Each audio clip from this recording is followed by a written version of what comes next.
bibili ako ng garlic. Ito na binibili ko. Para hindi na ako magbalat-balat. Ayan.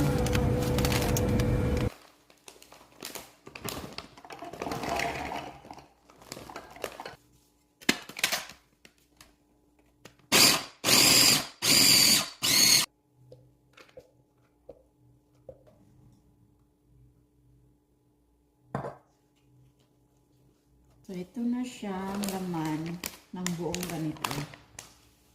So, magagamit ko to.